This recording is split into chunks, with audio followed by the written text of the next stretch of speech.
Apollo. Welcome, yeah? I'm excited and thrilled to talk to my very good friend. One, because we never get to do this, so now you're gonna be witness to an intimate conversation that we've been trying to plan for years. But now we can have it with y'all. But to talk about this, and I just have to say it, like really historic work, Lileana. You know, when I think about, just number one, reading El Niño, but even before that, when I think about you hitting the stage and your full body of work, this woman has directed everywhere across New York City, and then everywhere across the country, from the Guthrie to the Kennedy Center. The list goes on. And now, director in residence, Lincoln Center Theater. It is amazing. And I know, and it's just groundbreaking with the new work that you introduce to the field and the canon. But also, I think even just your presence, groundbreaking at the Met with this work. When I think about how many solo Black women directors have directed at the Met. Yeah, let that sit in. Yeah? So, thank you for sitting here. So let's jump in. Hold on. Let me just say, I have been fangirling on this woman for years. She has worked with some of the foremost Black women playwrights and has uplifted their voices in the most amazing way. I sat in a little black box theater downtown watching Sunset Baby with Dominique Morisseau, and now they're about to take a show to Broadway, Soul Train. Try not to yell into the mic. Literally, she has done everything from working in theater, small black boxes, to working on Broadway, to running the Apollo. Hello? And then she's not only doing that, but she's also working on television, on HBO, on so many different levels. And then she got inducted by Joe Biden into the National Council of the Arts. She's working on the national level. It is such an honor to be in your company and to hang out. And I'm about to run around and be like, oh my God! Tell me. Okay, so that's what I'm about to do. So I love it. Yes. Where are you from originally? So I'm from New York. I claim Queens. No, nobody knows Queens. Silence, because we're in Harlem, that's okay. Queens, but I also grew up in Miami and North Carolina, so I feel like I got the East Coast. Yeah, that's amazing. Yes. Ooh, my gosh, you got a lot in there. Yeah. Well, I mean, what's so fascinating when I think about you and the work, I think as directors, we always bring our own, which is why I wanted to just ground us where you're from, is bring our own also personal history, narratives to the approach. And El Niño is a nativity story. So nativity story, we all went to Sunday school. Yeah. That's Mary and Joseph. Who else is in the nativity story? Mary, Joseph, Jesus eventually gets born. Yeah, that's right. He's in there. He's in there. Then we got the three kings, right? Oh, that's right. And then we also have Herod, who is the king who's intimidated by hearing that Jesus is born and is the new king in the world. Yeah. And essentially, Mary, the story is crazy, right? So I grew up Catholic. Problematic, sure. But it's still part of who I am. And the story was always insane. Like, Mary's chilling, she's young, and an angel shows up to her and is like, yo, so God wants you to have this baby. And she's like, what? And Gabriel was like, yeah, don't worry about it, because she's like, but I'm a virgin though. And Gabriel's like, yeah, no problem. The Holy Ghost is gonna visit you. And she's like, what? Okay, cool. And then the Holy Ghost visits her. And now she's pregnant. And Joseph comes back and he's like, hold on. Wait, what? And she's like, listen, the Holy Ghost came. Then Joseph, who is understandably confused, gets visited also by the angel, who's like, listen, you need to listen up. She is telling the truth and you need to help her. And also you need to get out of here because you are under people are not happy about this new king coming into the world, so you need to flee. So they flee, and that's the story, that's why we hear about like Jesus being born in the manger, right? Because they're going and they can't, there's no room at the inns, there's no hotel rooms, there's no apartments, nobody's letting them in. And so she gives birth next to the animals, right? When you think about like the humility of that, right? To be holding the future of the world and to be giving birth in the most humble of circumstances, right? Then you have the three kings who've heard and they've seen this star in the sky, and they follow this star and they arrive. And then they give gifts to this new king, right? Which again, irritates Herod, who's like, who the hell is this?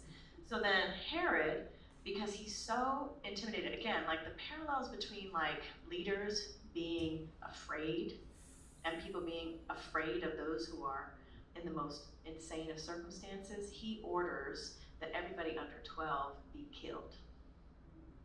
And then he starts murdering children. That's with the S, that's rude. But basically, he starts murdering innocents. And that's kind of that's a nativity story as it exists in many ways in opera. Wow, thank you for breaking it down. Yeah, yes, ooh, I mean, wish I had that breakdown in Sunday school like that. You know, but there's something interesting, the way in which the emphasis that you provided in the story, because even your El Niño, right? Where are they traveling from to?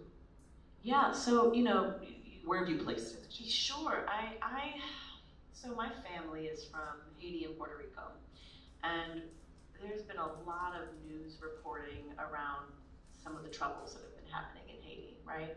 And I think about growing up in Miami when they were calling people who were literally searching for safety boat people, and the dehumanization of that experience. People who are literally looking for refuge being called boat people. And then you think about right now, and you think about so many migrant communities that are literally people traveling from miles and miles. People not only traveling by boat, people traveling by land. People traveling by boat to get to land, to go through a jungle, to get to the desert, to get to a border where they may be imprisoned just for trying to seek safety. And so this production, I think, tries to honor the humanity inside of those populations, both from the Afro-Caribbean community and the Latinx community, and we see them on their different journeys arrive. Because what's kind of beautiful about the piece is that Mary isn't just, there's not just one Mary, there's multiple Marys. And for me, that felt important too, because I think we tend to think of, oh, singular. We tend to think of, in some places, a white Eurocentric, you know what I mean, version of a lady in a blue dress. And in this production, I felt like, no, Mary is Black, and Mary is Latinx, and Mary is coming from the Afro-Caribbean communities and the Latinx communities, of which Black people are part of that diaspora. Yeah. Wow. That's revolutionary. Let me just say that first. I think it's revolutionary on a lot of levels, because I think you're talking about the socio-political, making the connection of the socio-political time with such an epic narrative, right? An epic narrative that is known widely amongst the world, but especially with faces of global majority, in a space under which I think global majority is not always the majority. So there's something really interesting and empowering, I think, in that framing. But I want to ask you a question then. Can you talk a little bit about epic and epic scale? I think, again, thinking about your work, and just as directors, right, we work in a lot of different spaces, from a black box theater to large scale spaces, and with large scale productions and production budgets like at the Met. How does it differ for you? Sure. I mean, for me, I think there's whether you're in a small space or in a large space, living is epic. Being alive is epic. You know what I mean? I think when we think about our individual journeys, we're like, am I the only one going through the most right now? And like, it feels like a lot. And I think in some ways, like, I love theater and I love live performance because it allows us to feel seen in how a lot life can be, you know, and see that represented. I think, like, for a scale, like, you know, this is the set, this is the stage at El Nino, like, it's massive, and I think sometimes we get to feel both, like, the magnitude of our humanity and the smallness of our humanity and the scale of the large world at the same time, like, how we can feel both. I traveled all through those mountains, and also I am so small against all those mountains, you know? Like, that doubleness of what it means to be alive is really interesting to me, because you have people who are so incredibly strong. Like, when you think about it, like, people traveling for days with children on their back, surviving because of that need. Like, that is epic. That is amazing to travel for, you don't even know how many days you've been on the road, and to arrive there and to survive, that is epic. It deserves to be celebrated, deserves to be, like, lifted up for its epicness. And at the same time, you know, like, we can feel how they get attacked and brutalized by a system that refuses to see them individually as human beings, you know? So that's what scale does for me. I think when I think about in small black box theaters, I think you can get at scale, but you also have the benefit of proximity and intimacy, you know? Like, you get to feel, you get to see the sweat on the forehead, you know? You get to feel that, and that's really exciting to me. But I can ask you the same question. You've worked on these kind of small spaces, and then you've also expanded to the most insane and massive. You know, how has that been for you? I love what you say. You know, there's core principles that remain the same, and I think for me, whether it's theater, musical, small black box, or television, film, it's truth, right? Like, I think we're always searching for, and just using different tools on different levels. Like, is this moment true to me? Does it ring true? What other tools do I need? Do I need to push in with the camera to find more truth? Do I need to expand my pool of light in the small black box space? Do I need to lose all light to find more truth? And so I think it is all, I mean, I think that the core principle remains the same. Storytelling remains the same. The movement of character remains the same. Building an arc and just like in church for your audience remains the same, right? Benediction, prayer, you know, uplift, right? It's that orchestration all remains the same. And sometimes it's like reminding, I think, myself about that, no matter what space or story is being told or that we're trying to navigate. But just the tools are different.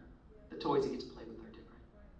But do you think that changes, like, between, like, say, a play to a musical to, like, what you just said about working filmically is so interesting, that the tool of the camera becomes a way of accessing the intimacy of a moment, right? Yeah. Like the close-up. Do you find that music impacts your way? And you've done so much extensively with music and working with different musical artists. Like, does that inform your craft as a director too? Like, how you think about storytelling in music? Yeah, for sure. You know, I think I always am interested in also, you know, and maybe it's just the hip hop in me, but like, how do we flip a moment? And I think, so for instance, and I think about this as you bring up music,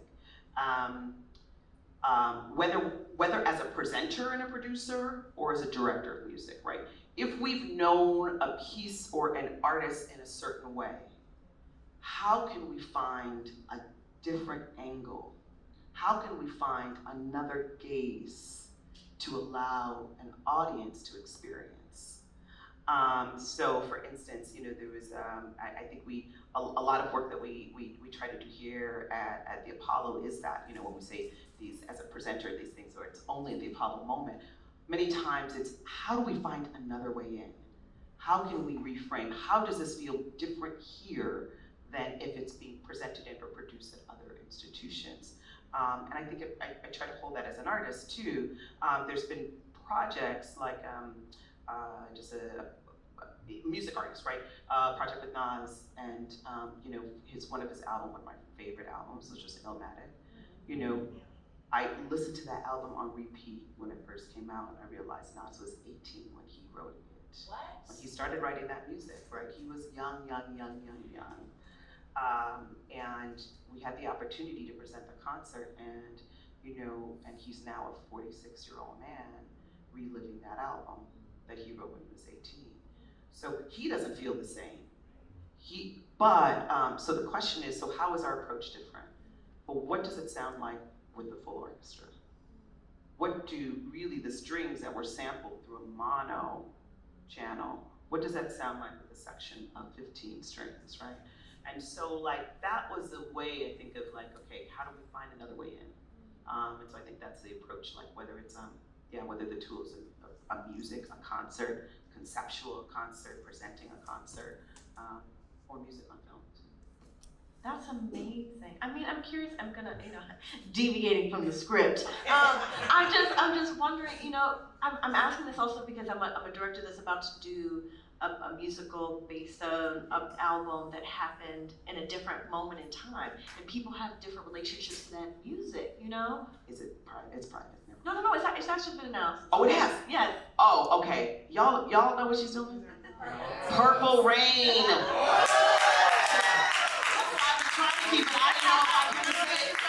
Everything with Prince is so confidential, and I didn't want someone to tap me on the shoulder when I got I feel it too. I'm like, or tap my phone. Okay. We in development. But I have this question because it's some people have a really deep connection to it in one way, and then there's a generation that's like, oh yeah, my uncle listened to Prince, and I'm like, oh no, and you're working on, you talk about Illmatic, which for me was such a influential album, so I'm gonna have a relationship of when you think about younger, folks who might be hearing it for the first time, do you just make the story based off of what it is and hope that they feel welcome into it, or are you? I think you gotta find entry points, right? It's funny you talk about Purple Rain. I'm just so geeked out. I'm so glad I could finally talk. Okay, thank you. With Soul Train, right? It's funny. My babysitter, I was telling her I was going away to work on the project, and I was like, oh, I'm working on this project, Soul Train. She was like, oh, is that an award show on BET? No, it was a hit television show for 30 years. But it was, what's interesting is that I realized is that her generation didn't have the entry point. So it was a key to say, okay, well, what are the clues and signifiers that if you're not nostalgic for the show or the brand and you're coming in with a different sensibility, what are the pieces of familiarity? And the beauty of working with Camille Brown, brilliant, and Dominique Morceau, but what Camille has done, even just from a movement vocabulary, is using present, past, and future movement vocabulary that brings so it attacks the senses where you can lean in, depending on generation, oh wait, I know that's familiar, I know what that is, so just to help string you along. Yeah, okay, well, I'm going back, okay. Okay, here's my follow-up. Well, okay, so, wait a second. So let's talk about this. You just said Purple Rain. Mm-hmm. We're talking about also El Niño. Yeah. What attracts you to the projects? I also saw your, oh my God, the rock musical, White Girls in Danger. Yes. Oh my gosh. What attracts you to say yes to a project that you were that's a Lileana Blain, yes, that's me, I know my way in. What's that yes for you? I mean, generally, it's a little crazy. I think you use the word multiplicity, and that feels really important to me because I think in so many ways this particular American culture tries to reduce people to say it's this, you know what I mean? Or you have to fit here. And I never fit anywhere, really, I never fit. I was always kind of on the outskirts. I was always the kid that was adjacent to,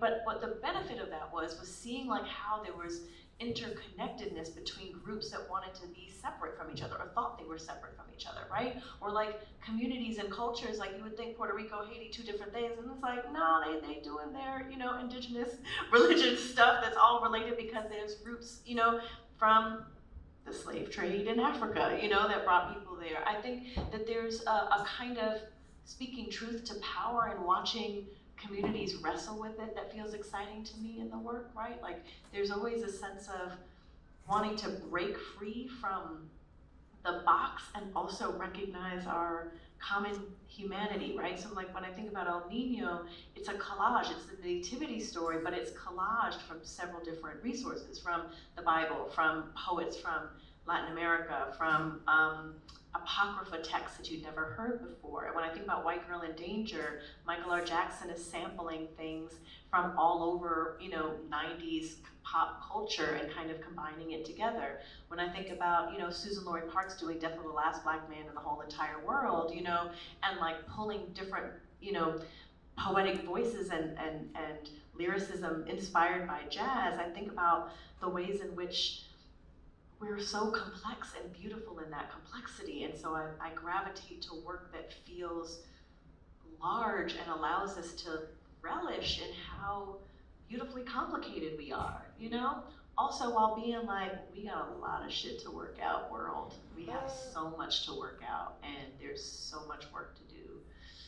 That's where I lean in. Yeah. What about you? Oh. I'm sorry. I was about to get my next question in. Okay. Go. Well, I mean, I love that. I think the multiplicity of it all. And I also think that you know, when I think about that also, Lileana, I want to ask, if you were looking at your body of work and you weren't you, what's the one word you would use to describe it? Oh, that's hard. That's a hard thing to do also. I think directors, a lot of times, we never get to gaze at it. It's interesting because you don't, like, you know why you're attracted to something, but you don't always know how to define it, right? And sometimes an outside eye helps you see what you were doing, you know? But I think I would say layered, because there's always multiple layers happening simultaneously. Yeah. I like that. So I'm gonna use that answer as you asked me. I love that layered idea, layered thing. Okay, but now you gotta answer the question though. Okay. What makes you say, yes, absolutely, this is what needs to happen right now? Because also you are inundated, you know, with so many different projects. What makes you say yes?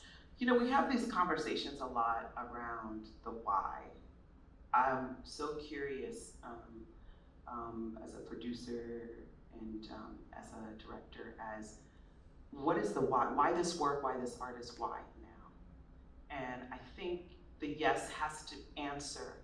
There has to be a strong thesis for each, because you know, I believe that art builds the art that we build in these spaces that we color in these Black BOC theaters. These define our culture. The culture that we will ultimately define our world for the next. So, you know, this idea of how does this work be in conversation with the world in this moment is so important for me. It's what I can wake up and say, okay, I understand now how I am contributing, right, to our humanity, and can help to bring that lens.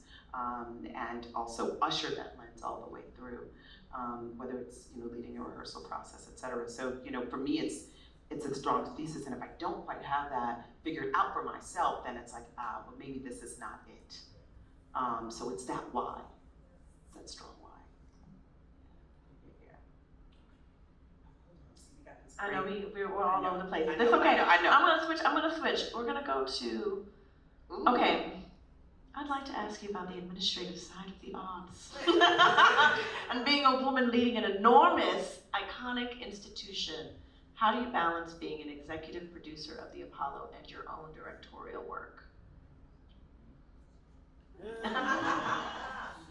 I mean, there seemingly are two hats, and there seemingly not. I think to be an effective director, you have to be an effective producer.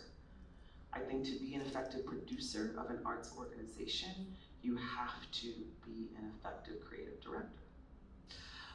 So I think that they live in both worlds, and I know I pull from both worlds to help fortify each. But you asked about, I think the word was balance. Yep. And I mean, the reality is, I don't get to direct as much as I maybe did before coming to the Apollo, but I get to also facilitate so much more than before coming to Apollo. So I think that's what feeds me. And so that's kind of where the balance comes in, right? And I think, artistic leadership inside of institutions. I remember someone told me, I think, was it Hannah Sharif? Another brilliant Black woman artistic director, just gotta speak her name. What she told me, she said someone told her one time, there's very little artistic in being an artistic director. I was like, what do you mean? Well, I mean, there is a balance.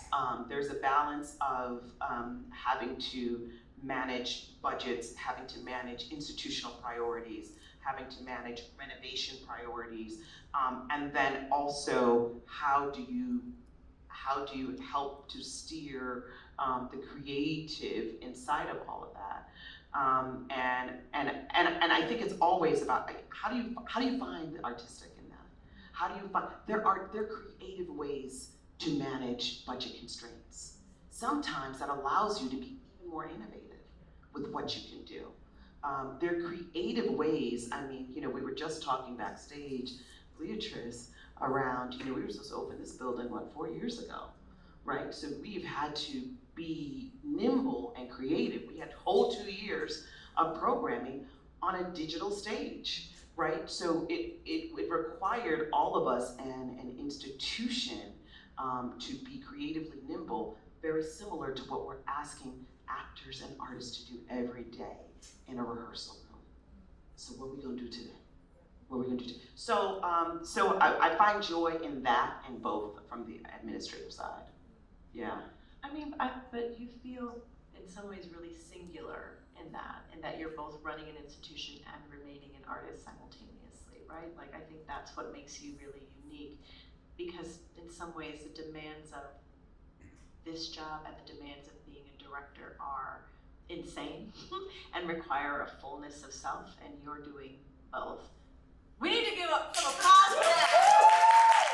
Because not only are you doing both, but you're doing both well, And I think at the end of the day, like, there's something so deeply human about that creative part of it, and I think it's so, I wish more institutional leaders would see the creativity is in many ways seeing the creativity of the people around you to make something happen, which is what makes you an incredible leader, is that you have managed to creatively invite teams to make things happen, and you've made so much happen.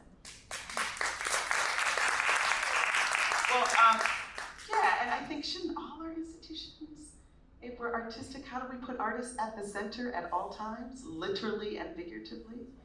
And even before we go on to the next question, I mean, one thing I mentioned at the top is that I could similarly ask you that question. You were named Lincoln Center Director in Residence several years ago, yeah? 3 years, right before the pandemic. Right after, got it.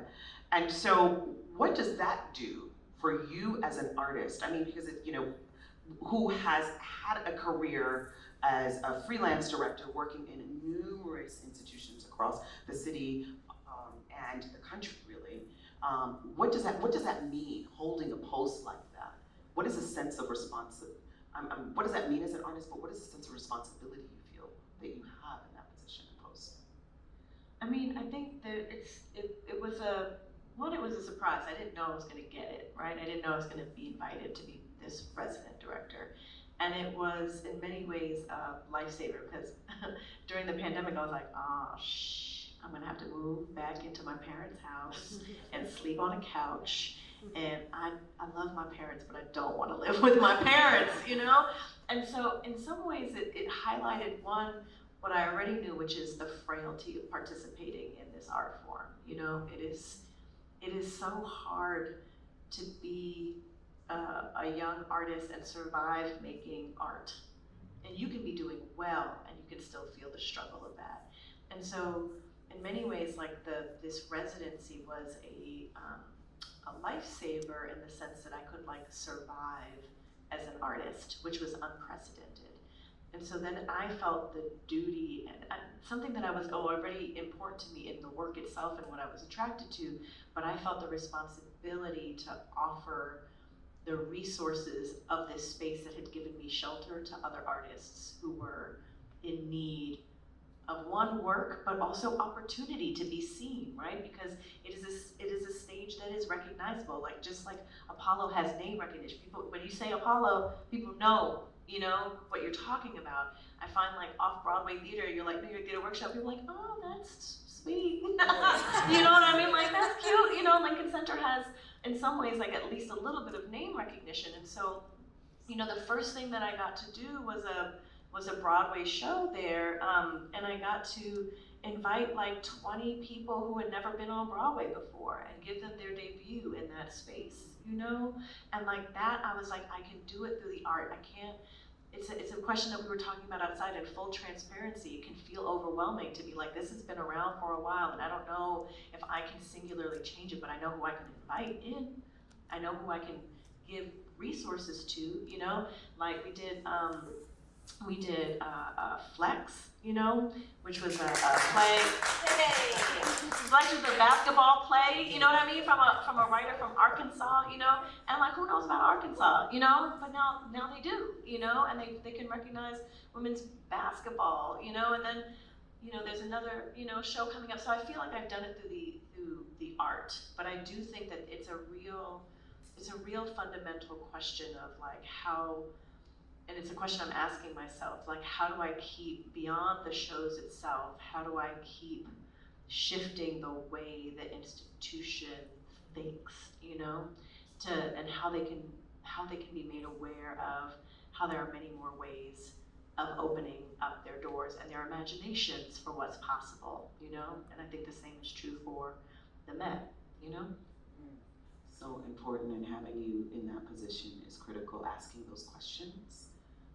Because sometimes I think even being inside of an institution, I think there's real power in having multiplicity of perspectives that can be in conversation. Because you know, there's times we can be in our own echo chamber and not really know who we're serving, but beginning to have, you know, a position, or you particularly in your voice at that table is really critical. And I love that what you said. It's giving people those Broadway debuts, and also you got a Tony nomination on that show. I forgot to mention that part, which was amazing and big and massive. But yes, introducing new voices and new people to the party, you know, and to the institution, and to, I think, just not that, to many institutions. And so, you know, my question is that, do you find yourself, when you are inviting people in, and I mean, maybe this is singular, are you sometimes the only one in the room? I wonder if that's yeah. It's funny, luckily, because of the work that I choose, I am not, and so I'm inviting Black folks, you know, into the room, and so like there's a sense of community there. So like I can make the community inside the room. Sometimes the challenge is who's on the outside, you know, who's visiting the room, who's on the outside of the room, you know, and how to, like, you can create as a director a vibe inside the safety of the space, but you can't always control what it feels like on the outside of that space. And that's something that I'm, you know, meditating on a lot. But like I've been in, you know, I went to grad school and I was sitting around, I just think about, and I'm gonna ask you the same question because I'm sure you have broken through many different spaces, but I remember being in grad school and sitting around with all of these, you know, well-meaning professors, as I told them, we're gonna do, a taming of the shrew, and Kate is gonna be the only Black woman in the room. And they were like, but does that make sense? And I'm literally looking around the room like, do you not see? You know what I mean? Like what the situation that I am in right now as I'm talking about the play. And then Lupita ended up being the Kate, and she was amazing in it. And I feel like there's so many ways in which we are, but we aren't, because other people have also put in. I'm a beneficiary of other people having put the work in beforehand. Like the only reason why I've been in this position is because so many people have been paving the way for years and years and years. And I am grateful for them. Like I'm losing track of the question because I'm thinking of all the people who have paved the way, you being one of them, but like, and Tazaki Shange, I remember when I read her in college and I was like, I have just discovered this play, you know what I mean? It is a choreo poem, and I'm the only one who has ever heard of it, and they were like, girl, get it together, but you realize like, there's a tendency, I think, in American culture, because it sells, to make everybody believe that they're the first one to do something. I know I'm not the first one to do something like this. I know I'm not the first one to think of reimagining stories in this way, but I have to thank all the people that fought before that allowed me to have the room now to express it, And like, that's people like you, you know what I mean, who said, hi, I'm here, yes, I am capable of doing this, and in fact, I will do it better than anybody has done it before, and in fact, I will create 30,000 other jobs for other people to do those things. How do you feel, kind of creating that path, or helping people see a new path that didn't exist before? I love that, there were so many others before, right? I'll tell a little story. I mean, it's even coming to the Apollo. This has been, our old CEO was a Black woman. Our current CEO is a Black woman. The woman who, Mickey Shepard, who preceded me and literally laid the path, not only at Apollo, but at BAM, and et cetera, Doris Duke Foundation, blah, blah, blah, blah. She's a star, Black woman, right? I look around at our team, Black women. So to that being said, I think that there is yes, there has been a lineage, and there's real empowerment in that. And I'm so happy that you said that, because you're so right that there is this notion of singularity in American culture, which is like, and look, only one, there's only one, there only is room for one, when actually that's not true.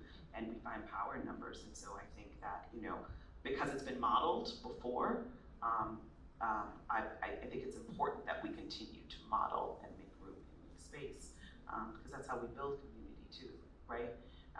And prior to coming here, not prior to coming here, I went to HBCU. I was at Howard University, and Howard, and the beauty, I think, of being at Howard and studying there is that there was always an affirmation of my identity and who I was, so that was never that question.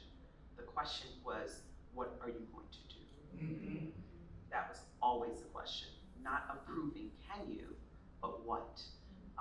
And so I think that kind of empowerment, and then leaning into that now, not only for myself, but others around, to say, okay, what are you gonna do? That's good. I know you can do it. What is it you're offering? How are you looking to shape culture? How are you looking to shape this work? How are you looking to transform this stage? Let's have that conversation now. Is an important one. Not looking to prove yourself is I think an important one, particularly for artists, artistic leadership, directors, producers, art, just across the board, period, which I think has really sort of shaped my own personal ethos, Yeah, amazing. And I think also thinking about legends who've come before. I know Beatrice already talked about it, but when I think about some of the work that we're doing, Diane McIntyre's here. So I just want to, as I think about, the work and the lineage that's being created, Diane we'll be presenting new work of hers next door, but she's paved the way, and we think about the four mothers of Black women in dance. For so many, without Diane, there would be no Camille, yeah? And so I just honor that and read about Diane when I was at Howard. So actually, and I had a playbill that was one of the original works that you had choreographed and directed, we had studied. So an opportunity then to build a space not only where there's not only room for a Diane, but also, Soul Science Lab and Adesilas and Sinking Ink and, a multiplicity of voices and generational voices. And how do we create space in that is an exciting one. So yeah, thank you, Diane.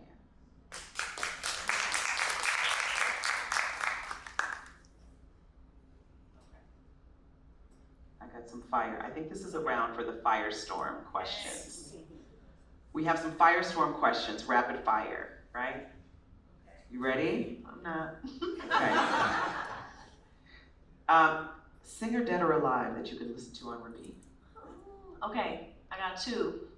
I'm listening to Creole Soul on repeat right now because she's real sweet. And I'm also listening to Thundercat because he's hilarious. Love that. Okay, your turn. If you could live anywhere in the US, where would it be? Oh, anywhere else in the US outside of Brooklyn? Yep.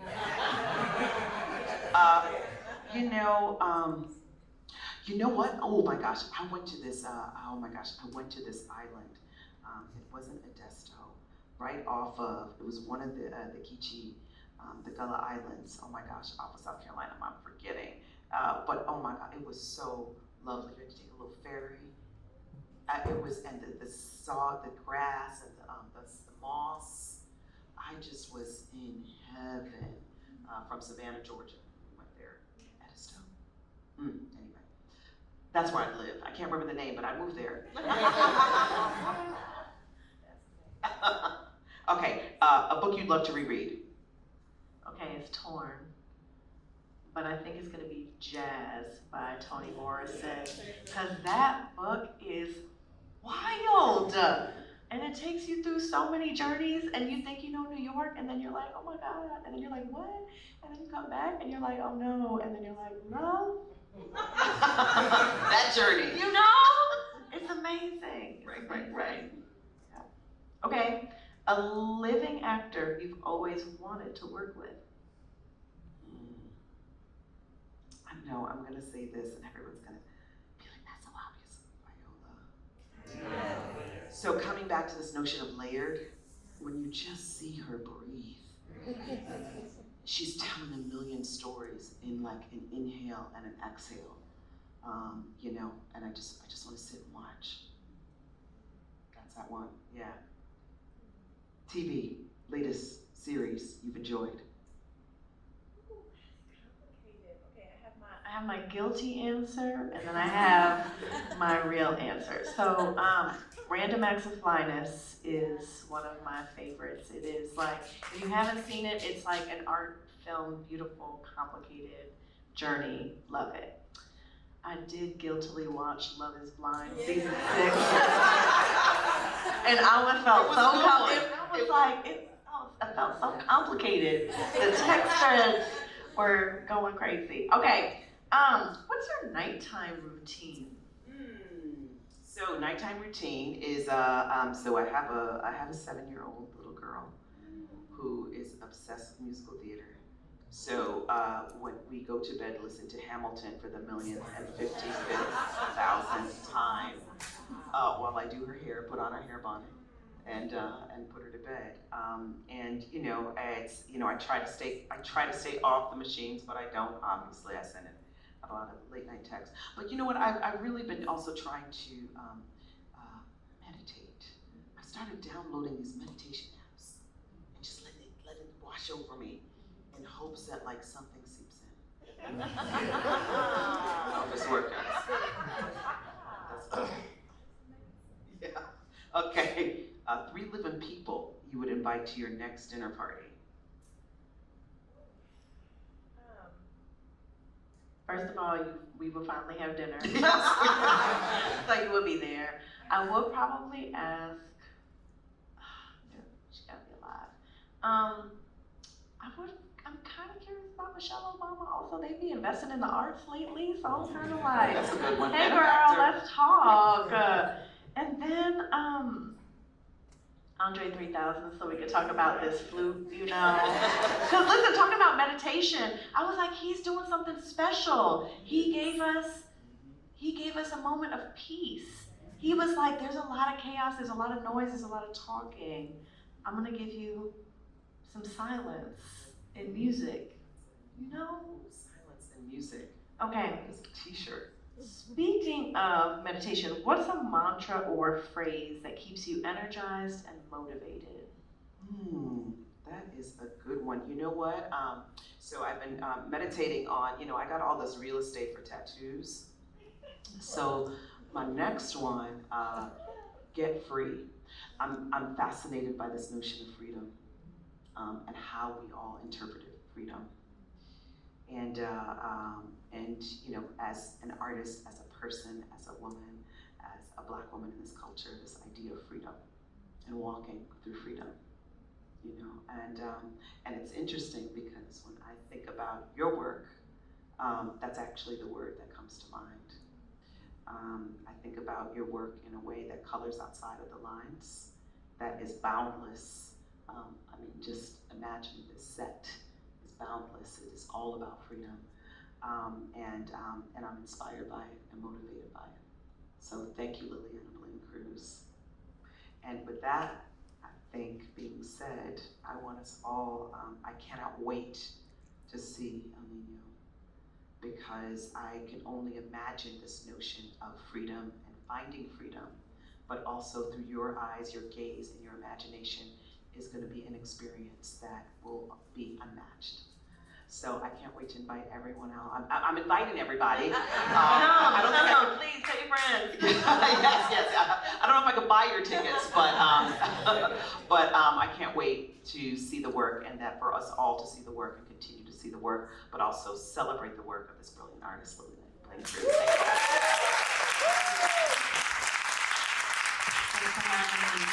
Thank you for the match. Thank you for your partnership, your ongoing partnership. We're thrilled to see what else we can dream up and hook up together.